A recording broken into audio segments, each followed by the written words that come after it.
इमरान खान ने वो काम कर दिया जो केजीबी, मोसाद, राव, सीआईए नहीं कर पाया। देखिए, पाकिस्तान में आज 2 ग्रुप बने हैं, पूरे 2 ग्रुप बने हैं। एक ये यूथियों का ग्रुप है और एक ये नॉन यूथिया ग्रुप है। बोले इमरान खान जेल जाने से बड़ा डरता है। मैं कहा क्यों, ऐसा क्यों है? कहता पाकिस्तान की जेल सेफ नहीं होते ना किसी के लिए भी। मैंने कहा ऐसा है क्या? कह रहा हाँ, किसी के लिए भी सेफ नहीं है पाकिस्तान की जेल। तो आज जो आर्मी और जो पुलिस वहां से हटी है, क्यों हटी है? कन्फ्रंटेशन के दौरान से हटी। ये यूथ, ये सारे आर्म्ड है। ये कौन सा कहर बरपाए, कितने लोग मरे, और इमरान खान को कोई फर्क नहीं पड़ता।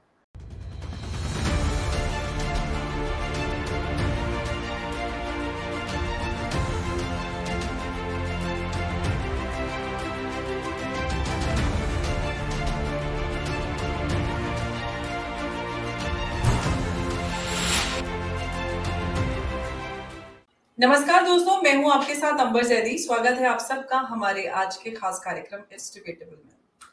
पाकिस्तान में पिछले 1 साल से ज़्यादा से हम देख रहे हैं कि हालात कुछ इस तरह के हैं, चाहे पॉलिटिकल क्राइसिस की बात करें, इकोनॉमिक, सिक्योरिटी क्राइसिस, सभी तरह के क्राइसिस पाकिस्तान में देखने के लिए मिल रहे हैं।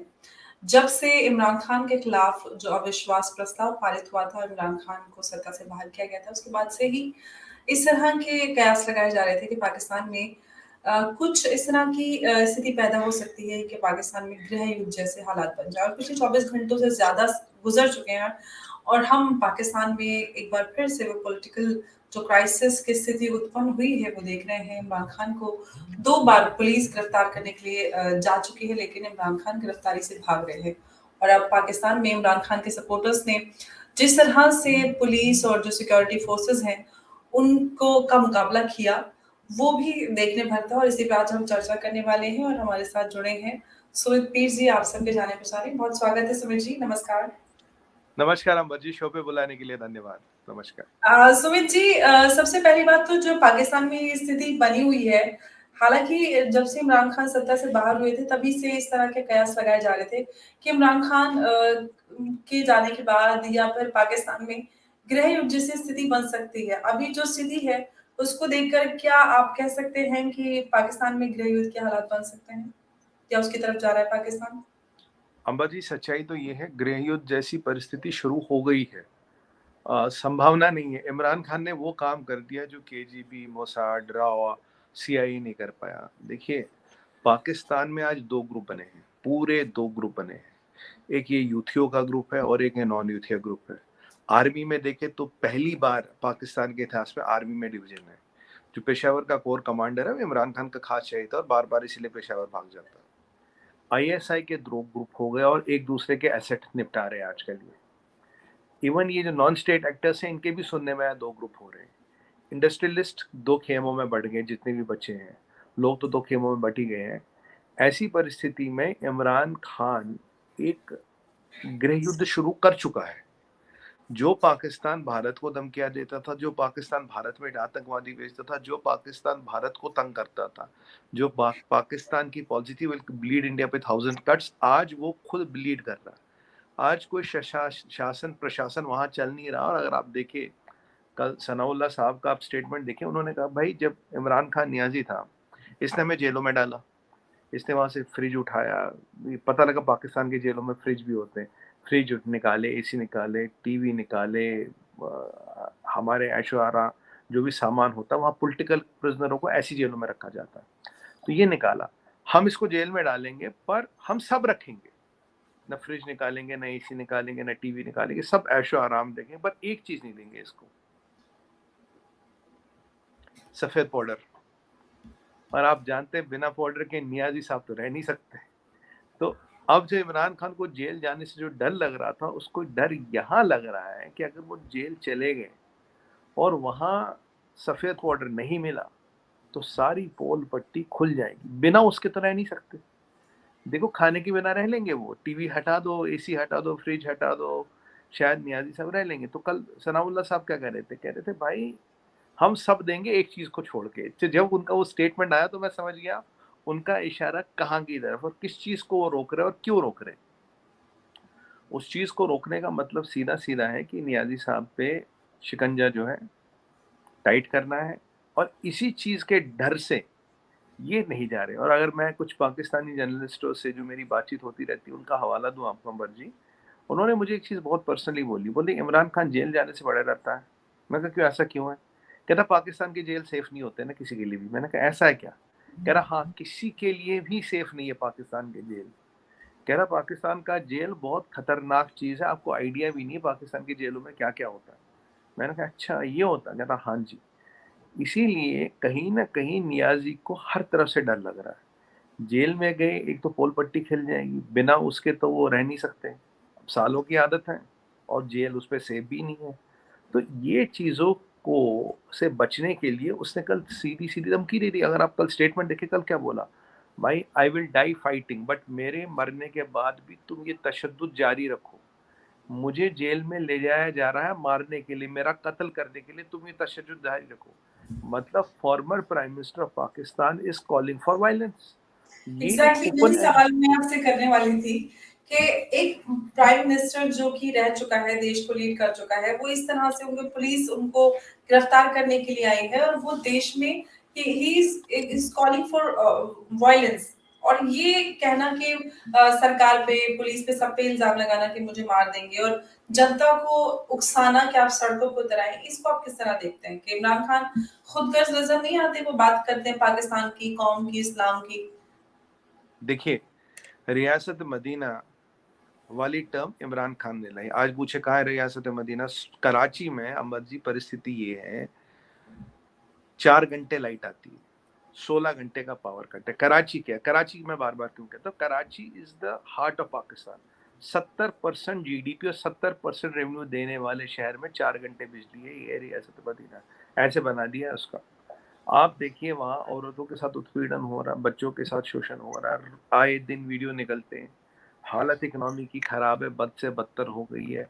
अभी पाकिस्तान एक मीटिंग में था, there was a most under developed countries in the world, उसकी मीटिंग में था। जब हम G20 में अपने या G7 के मेंबर थे, वो मोस्ट अंडर डेवलप्ड कंट्रीज की मीटिंग कर रहा था।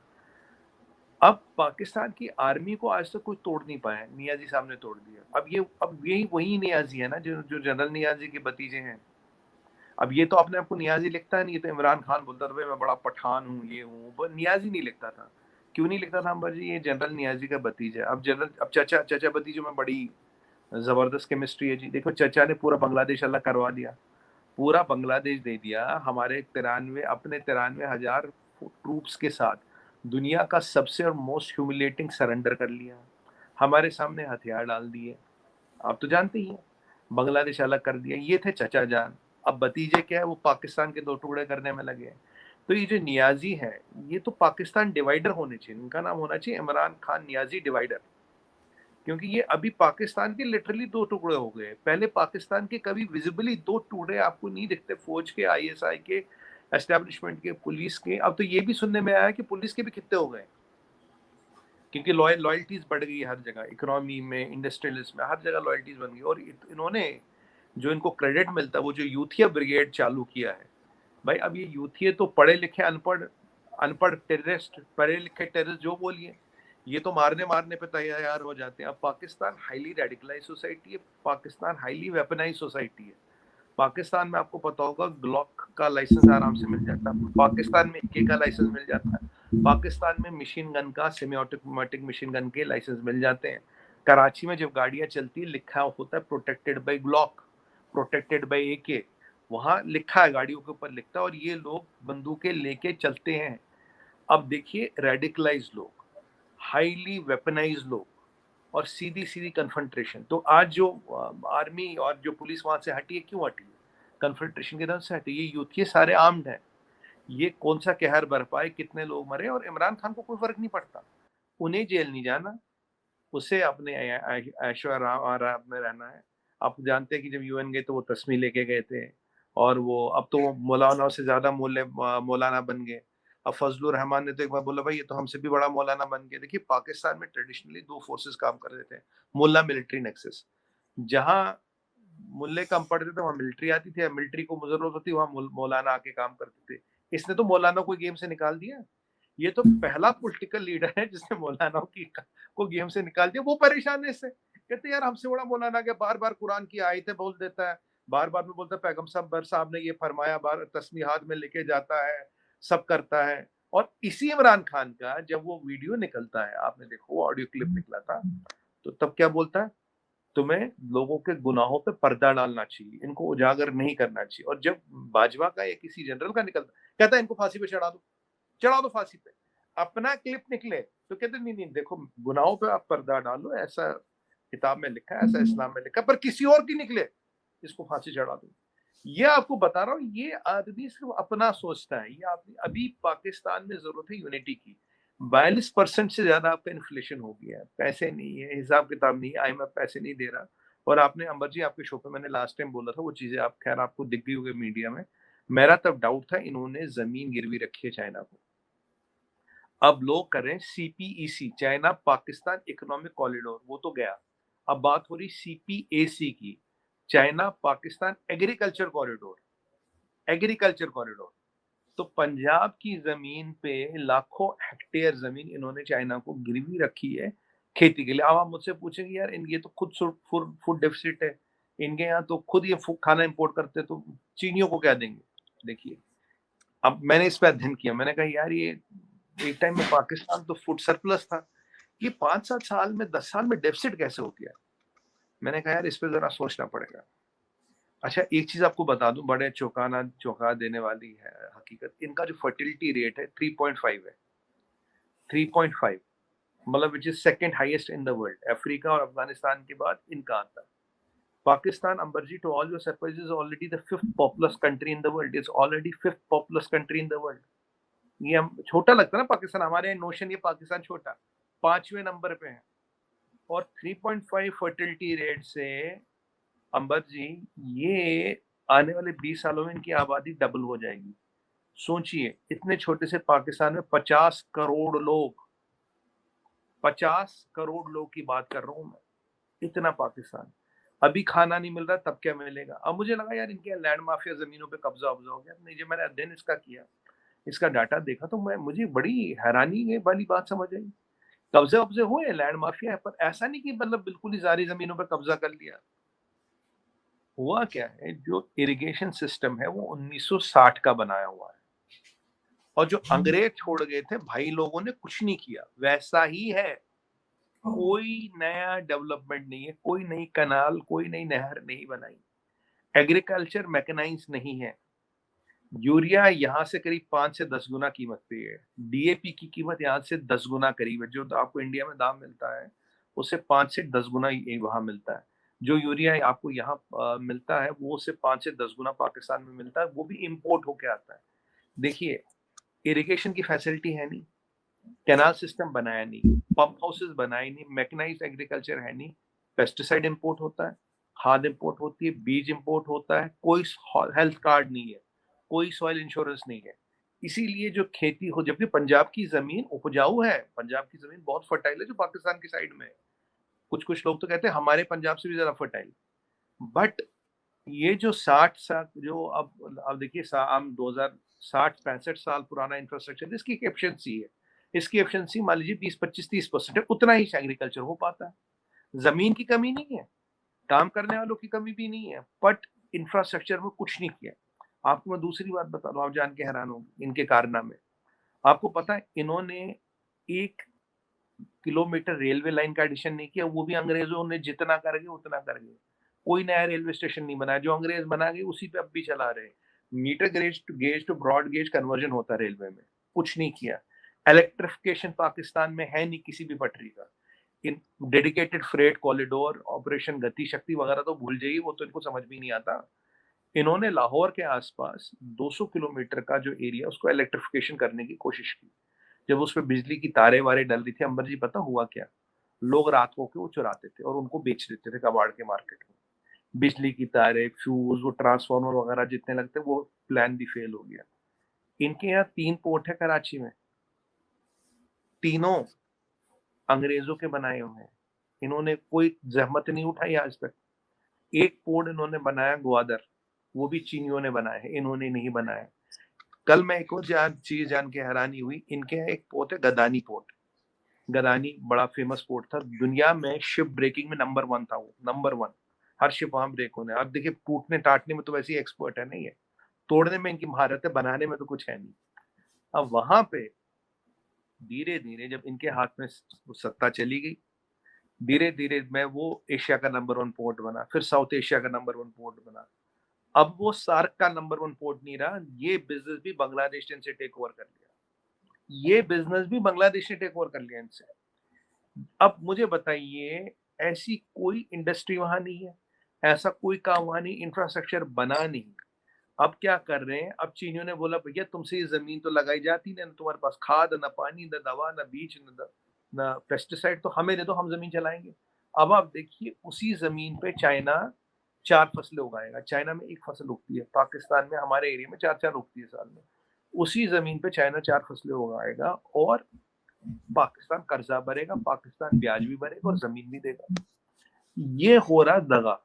और किस पाकिस्तान में, जहां फर्टिलिटी रेट 3.5% है। तो सोचिए डबल आबादी हो रही 20 साल में। 20 साल में Pakistan is going to explode. Fifth populous country है। फिफ्थ जी। पॉपुलस कंट्री आपको कहां दिख रही है अंबर जी? मोस्ट अनप्रिविलेज कंट्रियों के कॉन्फ्रेंस में। This is reality of life, this is striking. अच्छा सुमित जी, जो पाकिस्तान का आयन ब्रदर है चाइना, वो इस वक्त पाकिस्तान से थोड़ा गुस्सा होता नजर आ रहा है। और उन्होंने जो प्लांट लगाया था, पावर प्लांट पाकिस्तान में 1.5 अरब डॉलर का, उसको वापस लेने के लिए उन्होंने, क्योंकि नहीं कर पा रहे पाकिस्तान, उस पे चिंता जता रहे हैं और काफी थोड़ा-सा नाउम्मीद नज़र आ रहा है पाकिस्तान की तरफ से, जो कि चाइना पाकिस्तान इकोनॉमिक कॉरिडोर के तहत बनाया गया था। आप क्या जी कहते हैं कि आगे किस तरह के रिश्ते आगे डेवलप हो सकते हैं चाइना पाकिस्तान के बीच? देखिए, जहां तक चाइना की बात है, चाइना की नजर जर जमीन और जोरू तीनों पे होती है। मैं डायरेक्ट बोलता हूँ और इसको मैं बिना हिचकिचाहट के बोलता हूँ। जर पाकिस्तान के पास बचा नहीं। जोरू आप जानते हैं कि चाइनीज पाकिस्तानी लड़कियों की कितनी चाइनीज दुल्हों से शादी इन्होंने करवा दी। जमीन की अभी हम बात कर ही रहे थे, तो चाइना की जो ग्लोबल स्ट्रेटजी जर जमीन जोरू तीनों पे वो काम कर रहा है। चाइना किसी का दोस्त नहीं हो सकता, चाइना का कोई दोस्त नहीं हो सकता, क्योंकि कम्युनिस्ट पार्टी ऑफ चाइना तो अपने वो उग्रों को नहीं छोड़ती, जिनकी जमीन पे ली है उनको नहीं छोड़ती, हांगकांग वालों को नहीं छोड़ती, इनर मंगोलिया वालों को नहीं छोड़ती, तिब्बतियों पे भरोसा नहीं करती, जो फूल लाइन की इधर जनता उस पर भरोसा ही नहीं करती। जो कंट्री हन चाइनीज को छोड़ के किसी पे भरोसा ही नहीं करती, वो आपकी दोस्त कहाँ से बन जाएगी? वो आप उसके भाई कहाँ से बन जाओगे? ये तो सेल्फ प्रोक्लेम ब्रदर है। जब फ्लड आए तो आपको $70,000 का कुल इमदाद दे दी। अभी आपका पोर्ट ले रहे हैं, अभी आपके जहाज ले रहे हैं, अभी आपके लड़कियों पे उनकी खराब नजर है, होनी नहीं चाहिए। और पाकिस्तान में कोई इसकी बात नहीं कर रहा। अभी आपकी जमीन पे उनकी नजर है। और मुझे एक बात बताइए, जो प्लांट थे आपको बताऊं उनकी कहानी क्या है? China is the biggest coal burner. Number 1 जो उनकी एनर्जी कोल बर्नर है, फॉसिल फ्यूल बर्नर दुनिया में, China. 62% of the energy generated by coal burning. अब पीछे क्या हुआ था, कोल बर्निंग में क्या होता है कि सीसीपी जो है, एनर्जी जो पर यूनिट है उसकी प्राइस तो डिटरमाइन करता, पर कोल की प्राइस डिटरमाइन नहीं करता। कोल माफिया चाइना में। अब जब वो पेरिस क्लाइमेट अकॉर्ड का बना, कार्बन फुटप्रिंट की बात हुई, ग्लोबल वार्मिंग की बात हुई, तो चाइना ने क्या किया, 40 या 60 प्लांट थे आउटडेटेड, मतलब बाबा आजम के जमाने के। अपने यहाँ तो नए प्लांट लगा दिए, ग्रीन प्लांट लगा दी, इको फ्रेंडली। ये जो कबाड़ पड़ा था इसको उठा के पाकिस्तान को दे दिया। अब देखिए, चाइना पैसे तो देता नहीं ना इनको। चाइना क्या देता? चाइना कहता है ये ले तेरे 1.5 बिलियन के प्लांट आ गए। अब इनके तो खाते में जुड़ना है। उन्होंने उन्होंने थोड़ी इनको 1.5 बिलियन हाथ में देना, बोले ये तेरे 1.5 बिलियन के प्लांट आ गए। अब हुआ क्या, बारिश आई, सारा सीपेक डूब गया। जब आपके शो पे मैंने करीब कुछ महीने पहले कहा था सीपेक डूब चुका है, लोग मानते नहीं थे। अब सब कहते सीपेक डूब चुका है। अब डूबा भी कैसे? वो भी चाइना के कर्मकांडों से डूबा। लोगों में ये धारणा है, गलत धारणा है कि जो कॉन्ट्रैक्ट वो आर्मी को मिलता है। आर्मी में एक ऑर्गेनाइजेशन है एफडब्ल्यू, फॉरवर्ड वर्क्स ऑर्गेनाइजेशन, उसको कॉन्ट्रैक्ट मिलता है। अब पता वो क्या करते हैं, अब जब उन्हें कॉन्ट्रैक्ट मिला, वो आके कॉन्ट्रैक्ट देते चीनी कॉन्ट्रैक्टरों को, अपना 5-10% कमीशन निकालते हैं। वो पाकिस्तानी टिपिकल मेंटेलिटी, हमें तो कमीशन चाहिए जी, हमें कुछ नहीं करना, तुम आगे करके बना लो। मटेरियल चाइनीज, लेबर चाइनीज, सब चाइनीज। ठीक है, सब चाइनीज, लेबर तक चाइनीज आती है। अच्छा। इन्होंने 42 बांध बनवाए एफडब्ल्यू वालों ने चीनियों से। पूरे 42 के 42 बांध टूट गए अंबर जी।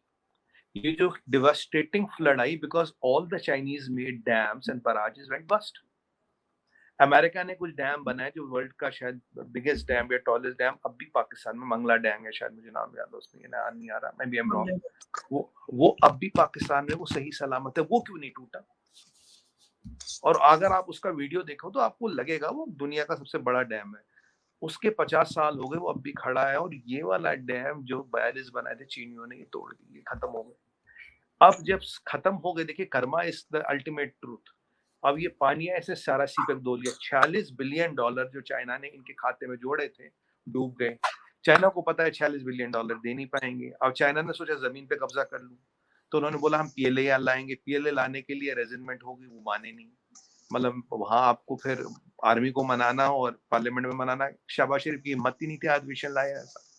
अब उन्होंने कहा हम चाइनीज अपने छोटे मोटे ग्रुप करके कब्जा करेंगे। आपने देखा सुसाइड बॉम्बिंग में चाइनीज टीचर मारा गया, चाइनीज इंजीनियर मारे गए। पठान कह रहे हैं हम चीनियों को नहीं आने देंगे, बलोच कह रहे हैं हम चीनियों को नहीं आने देंगे, सिंधी कह रहे हैं हम चीनियों को नहीं आने देंगे। तो चाइना की तो हालत खराब। आप जानते चाइना लड़ तो सकता नहीं, वैसे लड़ाई तो कहीं जमीन चाइना ने आज तो कोई जीती नहीं, तो वो अब वो परेशान, इसलिए वो वहां से पलायन कर लिया। अब सीपेक हो गया फेल। पावर प्लांट कुछ धुल गए, कुछ वापस ले लिए, कुछ बेच दिए। खाते में तो इनके जुड़ गए, देखो खाते में इनके जुड़ गए पैसे। अब इसीलिए चाइना ने कहा यार अब इन पाकिस्तानियों का यूज कैसे किया जाए, पैसे कैसे निकाले जाए यहाँ से, पैसे तो बहुत डूबे यहाँ पे। तो कह रहे ओके सीपेक कैंसिल, सीपीएसी शुरू, चाइना पाकिस्तान एग्रीकल्चर कॉरिडोर। अब हम तुम्हारी लाइफ वहां बनाएंगे, वास्तव का डायलॉग था ना, अब हम तुम्हारी लाइफ वहां बनाएंगे। अब इनकी एग्रीकल्चर में लाइफ बनाएंगे और इनके बच्चे भूखे रहेंगे और खाना चाइना ले जाएगा। चाइना मैं मुझे किसी ने कल पूछा था, कह रहे कि आपको क्या लगता पाकिस्तान में सबसे खतरनाक चीज क्या है? मैंने कहा चाइना से दोस्ती। अगर आप देखें श्रीलंका क्यों डूबा, चाइना के डेट के कारण। दुनिया में 50 से 100 कंट्रियां डेट ट्रैप्ड है, अमर जी, कारण चाइना। बट वहां पीएलए कुछ नहीं कर सकती, वो पीएलए की औकात से बाहर है। पीएलए का एयरफोर्स नहीं कर सकता, पीएलए की नेवी तो खैर है ही नहीं, वो कुछ नहीं कर सकती। पर इनके यहाँ ये इनकी मिसाइल की रेंज में भी है, ये इनकी आर्मी की रेंज में भी, इनकी नेवी की रेंज में भी, इनकी एयरफोर्स की रेंज में भी है। तो बंधवा मजदूर बन रहा है पाकिस्तान चाइना का। अपनी जमीन का जो सौदा करे, उससे बड़ा गद्दार कोई हो नहीं सकता। बस दिस इज द रियलिटी। दोस्ती वोस्ती कुछ नहीं, एक्सप्लॉयटेशन है। China is exploiting Pakistan right left and centre. कोई दोस्ती नहीं है। दोस्त दोस्तों की मदद करते हैं। हम श्रीलंका के दोस्त हैं, श्रीलंका को खड़ा कर रहे हैं। आज अफ्रीका की 19 कंट्रियां हमारे पास है, रिस्ट्रक्चर कर लो। दुनिया भर के लोग हमारे पास मदद के लिए आ रहे हैं। इटालियन की प्राइम मिनिस्टर साहिबा कहती Meloni ji, we are the leaders of global south. आज फ्रांस की बात करें, जर्मनी की बात करें, स्पेन की बात करें, स्पेन तो इंडिया के साथ रुपी ट्रेड करने को तैयार है। 72 कंट्रियां तैयार है, और 72 50 क्रॉस करती है आपका डॉलर, आपकी रुपया आईएमएफ की बास्केट में आ जाएगा। और अब रुपी इज द न्यू डॉलर। ये चीजें तो दुनिया में हर तरफ से गूंजने लगी है।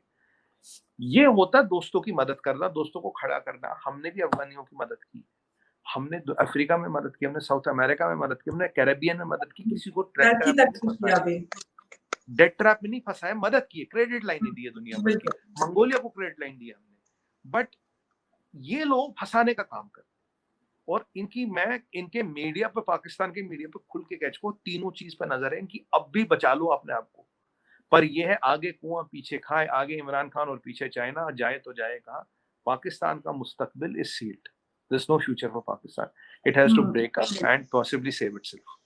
अच्छा सुमित जी, अभी पाकिस्तान का जो आईएमएफ के साथ डील चल रही थी, उसकी इंस्टॉलमेंट मिलनी थी, वो अभी नहीं मिल पा रही है, जिसको लेकर पाकिस्तान की शहबाज सरकार जो है वो काफी डिसअपॉइंटेड है। और इमरान खान के ऊपर वो इस बात का इल्जाम लगा रहे हैं कि उनकी वजह से अब तक डील नहीं हो पाई है। आपको क्या लगता है, क्या क्या वजह है, क्यों इमरान खान के ऊपर ये पूरा इल्जाम जा रहा है? देखिए ये वहां पे सर्कस चल रहा है, चाचा भतीजी और इमरान खान का।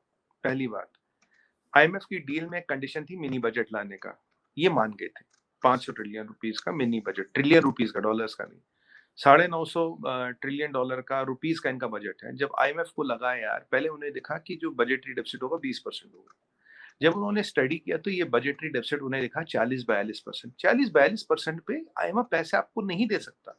और ये ना बोले अंबर जी, 22 बार आईएमएफ इनको बेल आउट कर चुका, दुनिया में हाईएस्ट है, 22 बार बेल आउट आप हो चुके हो। यार आपका क्या हक बनता है दुनिया के पैसे पे? आपने तो ये सोचा भाई हम पैसे लाओ, हम तो ला लो, ये तो हमारा हक है, मैं जी, साड़ा देखिए, हक इत्थे रख, ये तो वही वाली बात हो गई। बिन अब मेहनत आईएमएफ खाने ने की आदत है। जिसको मिले वो कहते हैं ना, जिसको मिले यूँ वो खेती करे क्यों? हाँ, हाँ, आनंद बस है। वही बिल्कुल सही कह रहे हैं। अब दूसरी बात क्या हुई इसमें, आईएमएफ ने कहा यार तुम्हारे ये जो फौजी हैं, तुम्हारे ये जो ब्यूरोक्रेट है और तुम्हारे जो पॉलिटिशियन है, इनका खाका चाहिए, इनकी एसेट कहाँ-कहाँ है, इनकी बीवियों के, इनके बच्चे के, इनकी एक्स वाइफ से, इनकी कोई कीप्स वीप्स से, सबका हिसाब किताब चाहिए। क्योंकि ये पाकिस्तानियों के नए शौक है, दुनिया भर में इधर-उधर सिस्टम फैलाना, ज़्यादा तो नहीं कहूँगा। तो मतलब रईस लोगों के नए-नए शौक पाल रखे हैं इन्होंने। तो अब यहाँ पे जब ये चीज़ें आई, जब फौज की बारी आई, तब तो ये फैल गए, कह रहा नहीं भाई साहब फौज का नहीं दे सकते। आईएमएफ ने कहा फौज का तो देना चाहिए यार, पहले हमने तुम्हें 22 बार पैसा दिया, बर्मिंघम में मकान बन रहे, मियामी में मकान बन रहे, लोग अमीर हो रहे, तुम्हें पागल समझ रहे। हमारे पास दुनिया भर का पैसा, आईएमएफ का भी तो पैसा दुनिया का है। इंडिया भी तो करीब 3% कंट्रीब्यूटर है आईएमएफ के पैसे में। कह रहा भाई दुनिया भर का पैसा तो आप कैसे नहीं देंगे। तो जब ये चीजें हुई तो जो उनका फाइनेंस मिनिस्टर था, जब कुछ बात नहीं बनी तो वो कुरान की आयतें पढ़ने लगे, और वो कुरान की आयतें वायतें पढ़ने लगे। आईएमएफ वाले घबरा गए, कह रहा है पता नहीं अब अगली बार क्या बोल दे, ये कुछ बटन वटन ना दबा दे, कोई मैगजीन वैगजीन ना निकाल दे। तो उनको लग गया डर, कह रहे देखो भाई साहब हम जा रहे हैं यहाँ से, हम नहीं आएंगे, हम आपसे वीडियो कॉन्फ्रेंस से संपर्क करेंगे जब आप तैयार हो। दिक्कत ये है अंबर जी, ये शर्त तो मान ही नहीं सकते ना आईएमएफ की। अब ये क्या कर रहे हैं, चाचा कह रहे हैं हम डिसअपॉइंटेड हैं, मरियम साहिबा आईएमएफ को गालियां दे रही है और दोनों मिलके इमरान खान को गालियां दे रहे हैं। कहानी ये है कि फौज का एसेटों का खाका देने को तैयार नहीं, डिप्लोमेट्स का तैयार नहीं, पॉलिटिशियन का तैयार नहीं। आपको याद होगा पीछे शादी हुई थी, 2 करोड़ की मुंह दिखाई। जो जो ब्यूरोक्रेट की शादी दुबई में हुई थी, याद है आपको, 220 करोड़ की नकदी आई थी। 100 करोड़ का वो नेक आता है, शुगुन जिसे हम कहते हैं, शुगुन आता है शादियों में। तो जो इलीट है, मान लीजिए 1% ही, उनके पास तो इतना पैसा है। अगर उनका खाका चिट्ठा नहीं दिया तो गरीब की कौन पूछेगा। गरीब तो वैसे पाकिस्तान में पिस रहा है, गरीब की किसको इंटेंशन है। ये जो 1% एलीट है, उन पे ही तो दुनिया चलती है, उन पे ही तो देश चलता है। इसलिए आईएमएफ की इन्होंने शर्तें नहीं मानी, आईएमएफ ने हाथ खींच लिया। आईएमएफ का प्रपोजल तो आज भी ऑन है, दे दे हिसाब किताब, दे दे दिक्कत। अब 22 बार पैसा दिया अंबर जी, 22 बार डूबा है। 23वीं बार अब आईएमएफ वालों को भी पता पैसे देंगे तो बर्मिंघम में प्रॉपर्टी के रेट बढ़ेंगे, मियामी में बढ़ेंगे, दुबई में बढ़ेंगे, शारजा में बढ़ेंगे, अबू धाबी में बढ़ेंगे। ये एक साइकिल है, पाकिस्तान में पैसा था, प्रॉपर्टी के रेट कहीं बढ़ते हैं। तो वो भी कब तक बेवकूफ बने, कब तक आंखें बंद करें। आप देखिए ना, यूएई वाले पैसे दे रहे हैं, सऊदी पैसे दे रहे, नहीं दे रहे। बट जिस दिन चाइना ने पैसे दिया उसी दिन मेरा दिमाग घूमा, चाइना ने आखिर पैसा दिया क्यों, इन्होंने गिरवी रखा क्या, इनके पास क्या ऐसी चीज है जो चाइना को चाहिए। मैंने आंकलन नहीं किया था, फिर इधर उधर डाटा देखा तो मुझे लगा नहीं यार जमीन चाहिए इनको। जमीन इन्होंने आपकी बार दे दी जी। पाकिस्तान लगातार खुद अपने बुरे जाल में लगातार फँसता जा रहा है और कोई ऐसी सिचुएशन या कोई ऐसा रास्ता पाकिस्तान के सामने नज़र नहीं आ रहा है कि वो इस पूरे जो पाकिस्तान में क्राइसिस हैं कई सारे, उनसे बाहर निकल सके। सुमित जी बहुत-बहुत शुक्रिया आपका, आप चर्चा में जुड़े और आपने बहुत खुलकर बात की। बहुत-बहुत धन्यवाद। नमस्कार। नमस्कार जी, थैंक यू।